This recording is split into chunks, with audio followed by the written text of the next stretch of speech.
Bonjour, je m'appelle Jeanne Teboul, je suis anthropologue, maîtresse de conférences à la Faculté des sciences sociales de l'Université de Strasbourg et chercheuse affiliée au LINX, le laboratoire interdisciplinaire en études culturelles. Je travaille dans le champ de l'anthropologie de la mémoire que j'enseigne aussi sous la forme de cours et de séminaires de recherche pour les étudiants de master. Depuis quelques années, je travaille en particulier sur la mémoire contemporaine d'un crime nazi qui s'est déroulé en Alsace en août 1943. Bonjour, je suis Clara Duterme, anthropologue et maîtresse de conférences à l'Université de Strasbourg, au laboratoire LINX. Mon terrain d'enquête se situe au Guatemala, en Amérique latine. Je m'intéresse notamment aux enjeux mémoriels et politiques de la gestion des morts en contexte post-violence de masse, notamment à travers les pratiques d'exhumation des fosses communes. Je m'intéresse dans le cadre de mes recherches et de mes enseignements à la relation à l'État, aux revendications des identités autochtones et aux innovations rituelles autour des morts exhumés. Le numéro que Clara Duterme et moi avons coordonné s'intitule « Restes inquiets, matérialité et mémoire contrariée des morts ».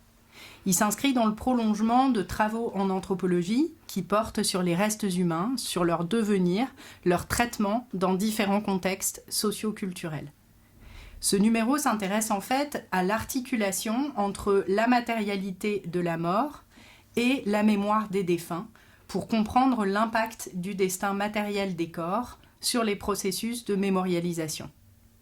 De façon plus spécifique encore, les articles qu'on a rassemblés se penchent sur des cas particuliers de restes humains qui échappent au circuit ordinaire de prise en charge des cadavres et qui se trouvent de ce fait dans une position incertaine. Ces restes, qu'on a choisi de qualifier d'inquiets parce qu'ils ne reposent pas en paix, sont encore en attente d'un destin funéraire et mémoriel. Et c'est cette position liminaire que les articles proposent de questionner.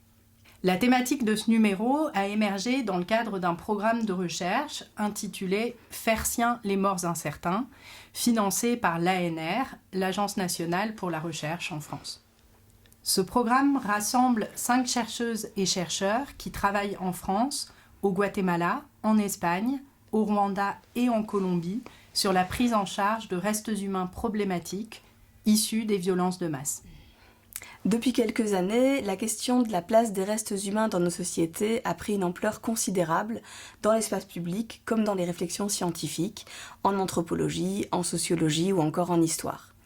Elle permet de questionner la transformation des sensibilités vis-à-vis de la mort, du corps mort, mais aussi les usages sociaux du passé. À travers les contributions réunies dans le numéro, nous souhaitons interroger des cas où l'apparition des restes humains suscite une incertitude sur leur qualification, sur les acteurs à qui il revient de les prendre en charge, sur les normes qui s'appliquent à eux, ou les trois à la fois. Cette entrée nous a semblé particulièrement intéressante pour saisir la manière dont les ambivalences, les hésitations, les négociations impactent les processus de mémorialisation dont ils sont l'objet et en révèlent les enjeux. L'étude des cas limites est éclairante en anthropologie. Elle nous permet de porter notre attention sur les différents acteurs qui interviennent dans la prise en charge des restes humains. Les cas analysés dans ce numéro s'inscrivent dans des contextes historiques et culturels très divers. Dans son article, l'historien Jean-Marc Dreyfus s'intéresse au devenir des corps de déportés et aux débats qu'ils ont suscités dans l'immédiate après-guerre. Marie-Pierre Bousquet analyse quant à elle la polémique récente liée à la découverte des restes de centaines d'enfants autochtones issus des pensionnats au Canada. Jeanne Teboul documente le devenir des restes humains issus d'un crime nazi, destiné à l'origine à faire partie d'une collection anatomique et aux enjeux de leur qualification.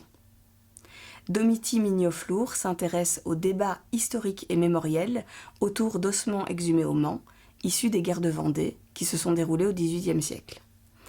Je m'intéresse pour ma part à la manière dont le processus médico-légal d'exhumation des fosses communes au Guatemala est mémorialisé en même temps que les ossements. Patrick Naef relate les incertitudes autour d'une fosse commune jamais ouverte en Colombie et la tension autour des multiples usages de cet espace, y compris en tant que déchetterie. Enfin, Elisabeth Anstedt se penche sur les enjeux spécifiques au stockage des restes humains qui demeurent en suspens pour un temps indéterminé à partir des cas japonais, bosniaques et argentins.